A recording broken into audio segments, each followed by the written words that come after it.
حضرت موسیٰ علیہ السلام کی قوم بچھڑے کی عبادت کی وجہ سے ایسی خطا کا ارتکاب کرتی ہے جو اللہ تعالیٰ کو قطعاً پسند نہیں ہے، یہ بہت بڑا ظلم ہے جو شرک ہے۔ حضرت موسیٰ علیہ السلام واپس تشریف لاتے ہیں، انہیں سمجھاتے ہیں، لوگوں کو احساس ہوتا ہے کہ ہم نے بہت بڑی غلطی کی ہے، بہت بڑا گناہ ہوا ہے، اور وہ معافی کی خواستگار ہوتے ہیں، توبہ کرنا چاہتے ہیں۔ اللہ تعالیٰ کی طرف سے حکم ہوتا ہے کہ اپنی قوم کے 70 سرکردہ لوگ، اہم لوگ منتخب کریں اور طور پہاڑ پہ ان کو لے آئیں۔ وہ تمام بنی اسرائیل کی نمائندگی کرتے ہوئے توبہ کریں، اللہ کریم انہیں بخش دے گا اور ان کی توبہ کو قبول کر لے۔ حضرت موسیٰ علیہ السلام نے 70 لوگوں کو منتخب کیا اور طور پر اللہ کی بارگاہ میں حاضر ہو گئے۔ جب وہاں پر اللہ تعالیٰ سے گفتگو ہوئی اور اللہ کی طرف سے بادل آ گیا، سب سجدے میں گر گئے، حضرت موسیٰ علیہ السلام بھی سجدے میں گر گئے اور اللہ تعالیٰ نے کلام فرمایا، سب نے کلام سنا۔ جب کلام سنا تو بعد میں بادل چھٹ گیا۔ حضرت موسیٰ علیہ السلام نے فرمایا کہ اللہ تبارک و تعالیٰ کی طرف سے جو آرڈر آئے ہیں وہ کیا ہیں کہ تمہاری توبہ قبول ہوگی، لیکن کیا ہے؟ فَاقْتُلُوا أَنفُسَكُمْ، اپنے آپ کو قتل کرو۔ اب انہوں نے کہا کہ اب ہم نے بات تو سنی ہے لیکن دیکھا تو نہیں ہے، اب ہمیں کیا پتا کہ وہ جو بات کر رہا تھا وہ اللہ ہی تھا، جس کا کلام ہم نے سنا وہ ہمارا رب ہی تھا، ہم اپنی آنکھوں سے دیکھنا چاہتے ہیں۔ اس وقت پھر زلزلہ آ گیا اور یہ سارے کے سارے بے ہوش ہو گئے۔ بعض نے لکھا ہے کہ وہ سارے کے سارے مر گئے۔ حضرت موسیٰ علیہ السلام بڑے پریشان ہوئے، اللہ کی بارگاہ میں گزارش کرنے لگے کہ یا اللہ، یہ پہلی قوم جو ہے وہ میری نافرمانی میں سب کے سب مل کر اتفاق سے، چند لوگوں کے علاوہ سب نافرمانی میں لگے ہوئے، اور اگر یہ سارے مر گئے اور سرکردہ لوگ ہیں، یہ ہماری قوم کے تمام قبائل کے سردار ہیں، اگر یہ مر گئے تو قوم پہلے ہی نافرمانی پر ہے، اب وہ الزام بھی لگائے گی کہ شاید میں نے ان کو قتل کر دیا ہے، تو معاف فرما، مہربانی کر دے۔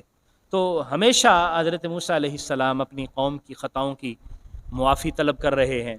اللہ تعالیٰ کی بارگاہ میں ان کے لیے سفارش کر رہے ہیں، ان کے لیے اللہ تعالیٰ کی بارگاہ میں معافی کا معاملہ کروانا چاہتے ہیں۔ اس سے ہمیں یہ بھی سبق ملتا ہے کہ اللہ کے نبی اپنی امت کے لیے ہمیشہ کتنے رحم دل ہوتے ہیں، کتنے ان پر شفیق ہوتے ہیں کہ جب بھی اللہ تعالیٰ ان پر عذاب نازل کرنا چاہتا ہے تو انبیاء کی خواہش یہ ہوتی ہے کہ یہ قوم عذاب سے بچ جائے، لیکن جو سرکش ہوتے ہیں اور پھر آگے ہی بڑھتے رہتے ہیں ان پر عذاب تو کوئی ٹال نہیں سکتا، لیکن اللہ کے نبی اللہ کی بارگاہ میں گزارش کرتے ہیں۔ یہاں حضرت موسیٰ علیہ السلام سفارش کر رہے ہیں اللہ کی بارگاہ میں، مالک تو معاف کر دے، تو ان کو ہلاک نہ فرما، تو اپنے کرم سے انہیں زندگی عطا فرما۔ وہ پھر دوبارہ ان کو زندگی ملتی ہے، یا بے ہوش ہوئے تھے ہوش میں آتے ہیں اور پھر واپس جو ہے وہ لوٹ جاتے ہیں۔ جب یہ آیات مبارکہ نازل ہوئی تو مدینہ کے جو رہنے والے بنی اسرائیل یہودی تھے، انہوں نے کہا تھا یہ تو ہم بھی کرتے ہیں، تقویٰ بھی ہمارا ہے، زکوٰۃ بھی دیتے ہیں اور ہم تورات پر ایمان بھی ہمارا موجود ہے، اس لیے اللہ تعالیٰ کی رحمت ہم کو ملے گی۔ لیکن اگلی آیات مبارکہ میں اس کو کلیئر کر دیا گیا کہ یہ رحمت ایسے نہیں ہے سب کو ملے گی۔ حضرت موسیٰ علیہ السلام کا جب دور نبوت اور رسالت تھا تو جو ان کی اتباع کر رہا تھا، ان پر ایمان لے کے آ رہا تھا، تورات کو مان رہا تھا اور اس وقت تقوی اختیار کر رہا تھا، اس پر اللہ کی رحمت بالکل اسی طرح نازل ہو رہی تھی۔ لیکن جب نبی کریم صلی اللہ علیہ وسلم تشریف لے آئے تو پھر تورات میں بھی یہ باتیں لکھی گئیں، انجیل میں بھی یہ باتیں لکھی گئیں کہ اب اللہ کی اس خاص رحمت کے حقدار وہ بنیں گے جو نبی کریم صلی اللہ علیہ وسلم کے تابع ہوں۔ اعوذ باللہ من الشیطان الرجیم، بسم اللہ الرحمن الرحیم، وَلَقَدْ يَسَّرْنَا الْقُرْآنَ لِلذِّكْرِ فَهَلْ مِن مُدَّكِرٍ۔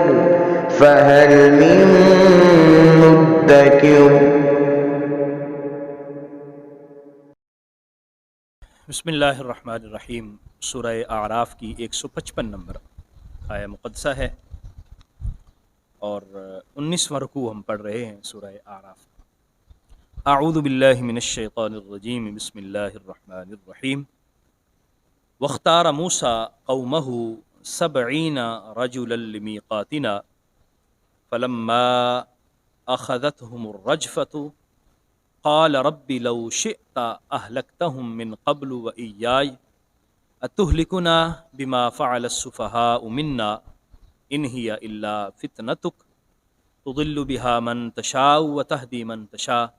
انت ولينا فاغفر لنا وارحمنا وانت خیر الغافرین۔ حضرت موسیٰ علیہ السلام کی قوم بچھڑے کی عبادت کی وجہ سے ایسی خطا کا ارتکاب کرتی ہے جو اللہ تعالیٰ کو قطعاً پسند نہیں ہے، یہ بہت بڑا ظلم ہے جو شرک ہے۔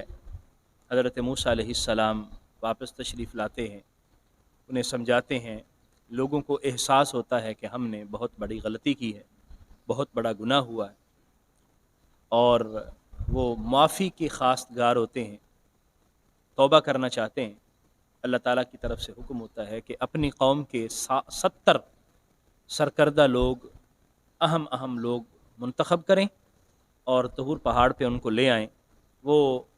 تمام بنی اسرائیل کی نمائندگی کرتے ہوئے توبہ کریں، اللہ کریم انہیں بخش دے گا اور ان کی توبہ کو قبول کر لے۔ حضرت موسیٰ علیہ السلام نے 70 لوگوں کو منتخب کیا اور طور پر اللہ کی بارگاہ میں حاضر ہو گئے۔ جب وہاں پر اللہ تعالیٰ سے گفتگو ہوئی اور اللہ کی طرف سے بادل آ گیا، سب سجدے میں گر گئے، حضرت موسیٰ علیہ السلام بھی سجدے میں گر گئے اور اللہ تعالیٰ نے کلام فرمایا اور سب نے کلام سنا۔ جب کلام سنا تو بعد میں بادل چھٹ گیا۔ حضرت موسیٰ علیہ السلام نے فرمایا کہ اللہ تبارک و تعالیٰ کی طرف سے جو آرڈر آئے ہیں وہ کیا ہیں کہ تمہاری توبہ قبول ہوگی، لیکن کیا ہے؟ فَاقْتُلُوا أَنفُسَكُمْ، اپنے آپ کو قتل کرو۔ اب انہوں نے کہا کہ اب ہم نے بات تو سنی ہے لیکن دیکھا تو نہیں ہے، اب ہمیں کیا پتا کہ وہ جو بات کر رہا تھا وہ اللہ ہی تھا، جس کا کلام ہم نے سنا وہ ہمارا رب ہی تھا، ہم اپنی آنکھوں سے دیکھنا چاہتے ہیں۔ اس وقت پھر زلزلہ آ گیا اور یہ سارے کے سارے بے ہوش ہو گئے۔ بعض نے لکھا ہے کہ وہ سارے کے سارے مر گئے۔ حضرت موسیٰ علیہ السلام بڑے پریشان ہوئے، اللہ کی بارگاہ میں گزارش کرنے لگے کہ یا اللہ، یہ پہلی قوم جو ہے وہ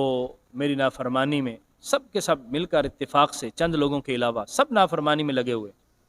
اور اگر یہ سارے مر گئے اور سرکردہ لوگ ہیں، یہ ہماری قوم کے تمام قبائل کے سردار ہیں، اگر یہ مر گئے تو قوم پہلے ہی نافرمانی پر ہے، اب وہ الزام بھی لگائے گی کہ شاید میں نے ان کو قتل کر دیا ہے، تو معاف فرما، مہربانی کر دے۔ یہاں اس کا ذکر کیا جا رہا ہے وختارہ موسیٰ، حضرت موسیٰ علیہ السلام نے چن لیے قومہ 70 رجلا، اپنی قوم کے 70 لوگ، لمیقاتنا، ہماری ملاقات کے لیے، فلما اخذتهم الرجفۃ، اور جب ان کو زلزلے نے آ لیا، قال، حضرت موسیٰ علیہ السلام نے گزارش کی، ربی لو شئت اہلکتہم من قبل، اے میرے رب اگر تو چاہتا تو ان کو اس سے پہلے ہی ہلاک فرما دیتا، یہ پہلے ہلاک ہو جاتے، اگر ان کی ہلاکت ہی تھی تو پہلے ہلاک ہو جاتے، مجھ پر الزام نہ آتا، اب یہ مجھے الزام دیں گے اور سمجھیں گے کہ پتہ نہیں میں نے یہ جرم کیا اور ان کو قتل کیا۔ اہلکتہم من قبل وإیایا، ان کو بھی تو ہلاک کر دیتا، مجھے بھی کر دیتا۔ اتہلکنا بما فعل السفہاء منا، کیا تو ہمیں ہلاک کرے گا ان کاموں کی وجہ سے جو ہم میں سے بے وقوفوں نے کیا؟ سفہاء منا، ہم میں سے جو بے وقوف تھے انہوں نے جو باتیں کی یا انہوں نے جو عمل کیا اس کی وجہ سے یا اللہ کیا تو ہمیں ہلاک کر دے گا؟ ان ہی الا فتنتک، بے شک یہ تیری آزمائش ہی ہے، یہ کچھ نہیں ہے سوائے تیری آزمائش کے، یہ تو آزما رہا ہے کہ ہم تیری اطاعت کرتے ہیں، فرما برداری کرتے ہیں، کیا کرتے ہیں؟ ہم تو جھکے ہوئے ہیں تیری بارگاہ میں۔ تضل بہا من تشاء، تو جس کو چاہے گمراہ کر دے، وتہدی من تشاء، اور جس کو چاہے ہدایت عطا فرما دے۔ تیری ہی بارگاہ میں ہدایت، تیرے ہی ہاتھ میں ہدایت ہے، انت ولینا، تو ہی ہمارا مددگار ہے، فاغفر لنا، بس ہمیں بخش دے، ورحمنا، ہم پر رحم فرما دے، وانت خیر الغافرین، اور تو بہترین بخشنے والا ہے، تو معاف فرمانے والا ہے۔ تو ہمیشہ حضرت موسیٰ علیہ السلام اپنی قوم کی خطاؤں کی معافی طلب کر رہے ہیں، اللہ تعالیٰ کی بارگاہ میں ان کے لیے سفارش کر رہے ہیں، ان کے لیے اللہ تعالیٰ کی بارگاہ میں معافی کا معاملہ کروانا چاہتے ہیں۔ اس سے ہمیں یہ بھی سبق ملتا ہے کہ اللہ کے نبی اپنی امت کے لیے ہمیشہ کتنے رحم دل ہوتے ہیں، کتنے ان پر شفیق ہوتے ہیں، کہ جب بھی اللہ تعالیٰ ان پر عذاب نازل کرنا چاہتا ہے تو انبیاء کی خواہش یہ ہوتی ہے کہ یہ قوم عذاب سے بچ جائے، لیکن جو سرکش ہوتے ہیں اور پھر آگے ہی بڑھتے رہتے ہیں ان پر عذاب تو کوئی ٹال نہیں سکتا، لیکن اللہ کے نبی اللہ کی بارگاہ میں گزارش کرتے ہیں۔ یہاں حضرت موسیٰ علیہ السلام سفارش کر رہے ہیں اللہ کی بارگاہ میں، مالک تو معاف کر دے، تو ان کو ہلاک نہ فرما، تو اپنے کرم سے انہیں زندگی عطا فرما۔ وہ پھر دوبارہ ان کو زندگی ملتی ہے، یا بے ہوش ہوئے تھے ہوش میں آتے ہیں اور پھر واپس جو ہے وہ لوٹ جاتے ہیں۔ وَاکْتُبْ لَنَا فِی هَٰذِهِ الدُّنْیَا حَسَنَةً، تو ہمارے لیے اس دنیا میں بھی بہتری لکھ دے، وَفِی الْآخِرَةِ، اور ہمیں آخرت میں بھی بہتری عطا فرما، دنیا کی بھلائی بھی اور آخرت کی خیر بھی اللہ عطا فرما۔ اِنَّا ہُدْنَا إِلَيْکَ، بے شک ہم تیری ہی طرف رجوع کرتے ہیں، ہم نے تیری ہی طرف رجوع کیا، تو ہی بخشش فرمانے والا، رحمت فرمانے والا ہے، بس اس دنیا میں بھی خیر عطا فرما اور آخرت میں بھی خیر عطا فرما۔ قال عذابی اصیب بہ من اشاء، اللہ تعالیٰ نے جواب ارشاد فرمایا کہ اے موسیٰ، میرا عذاب جس کو چاہے گا میں اس کو پہنچا سکتا ہوں، اصیب بہ من اشاء، جس کو میں چاہوں عذاب دے سکتا ہوں، ورحمتی وسعت کل شیء، لیکن میری رحمت ہر چیز سے وسیع ہے، ہر چیز سے بڑی میری رحمت ہے، اور جس کو چاہے میں عذاب دے سکتا ہوں۔ مجھ سے کوئی پوچھ نہیں سکتا کہ فلاں چیز کو یا اللہ تو نے کیوں عذاب دیا، اللہ کی مرضی ہے، وہ مالک ہے، وہ ساری کائنات کا پیدا کرنے والا، تخلیق کرنے والا، بنانے والا ہے، وہ جس کو جو چاہے جیسے چاہے کر سکتا ہے، اس کی مرضی ہے، لیکن اس نے اپنی ذات کے لیے رحمت کو منتخب فرمایا اور فرمایا کہ میں نے اپنی ذات کے لیے رحمت لکھ لی ہے، اور میری رحمت تمام چیزوں سے بڑی ہے، ہر چیز سے وسیع ہے، لیکن اس کے اصول بھی ہیں۔ یہ نہیں ہے کہ بندے خطائیں کرتے رہیں، اللہ کی کوئی بات نہ مانیں اور رجوع بھی نہ کریں، توبہ بھی نہ کریں، اور لوگوں پر بھی ظلم کریں، اور پھر اللہ تعالیٰ انہیں کچھ بھی نہ کہے اور ان پر رحمت ہی فرماتا رہے۔ اور میں نہیں، اللہ تعالیٰ کے کچھ اصول ہیں، اللہ کی رحمت کے حقدار کون لوگ ہیں، اللہ تعالیٰ نے اس کے بھی کوئی اصول بنائے ہیں۔ وہ کیا ہے؟ فَسَأَكْتُبُهَا، میں عنقریب اس رحمت کو لکھوں گا، للذین، ان لوگوں کے لیے، یتقون، جو تقوی اختیار کرنے والے ہیں، وَيُؤْتُونَ الزَّکَاةَ، جو زکوٰۃ ادا کرتے ہیں، وَالَّذِينَ هُمْ بِآیَاتِنَا یُؤْمِنُونَ، اور جو ہماری آیات پر ایمان لاتے ہیں، جو ہماری آیات پر ایمان لاتے ہیں، زکوٰۃ ادا کرتے ہیں، تقوی اختیار کرتے ہیں، ان پر اپنی رحمت کو لکھ دوں گا۔ اب اللہ تعالیٰ نے ان پر فضل فرمایا، حضرت موسیٰ نے انہیں سمجھایا، کچھ راہ راست پہ آ گئے اور معاملات چل پڑے۔ آگے واقعات ابھی ان کے چل رہے ہیں۔ جب یہ آیات مبارکہ نازل ہوئی تو مدینہ کے جو رہنے والے بنی اسرائیل یہودی تھے، انہوں نے کہا کہ یہ تو ہم بھی کرتے ہیں، تقوی بھی ہمارا ہے، زکوٰۃ بھی دیتے ہیں، اور ہم تورات پر ایمان بھی ہمارا موجود ہے، اس لیے اللہ تعالیٰ کی رحمت ہم کو ملے گی۔ لیکن اگلی آیات مبارکہ میں اس کو کلیئر کر دیا گیا کہ یہ رحمت ایسے نہیں ہے سب کو ملے گی۔ حضرت موسیٰ علیہ السلام کا جب دور نبوت اور رسالت تھا تو جو ان کی اتباع کر رہا تھا، ان پر ایمان لے کے آ رہا تھا، تورات کو مان رہا تھا، اور اس وقت تقوی اختیار کر رہا تھا، اس پر اللہ کی رحمت بالکل اسی طرح نازل ہو رہی تھی۔ لیکن جب نبی کریم صلی اللہ علیہ وسلم تشریف لے آئے تو پھر تورات میں بھی یہ باتیں لکھی گئیں، انجیل میں بھی یہ باتیں لکھی گئیں کہ اب اللہ کی اس خاص رحمت کے حقدار وہ بنیں گے جو نبی کریم صلی اللہ علیہ وسلم کے تابع ہوں۔ اگلی آیہ مبارکہ میں اس کے متعلق بیان کیا گیا، وہ کل پڑھیں گے انشاءاللہ۔ اللہ کریم ہمیں سمجھنے کی، عمل کی توفیق عطا فرمائے۔ آمین وآخر دعوایا ان الحمد للہ رب العالمین۔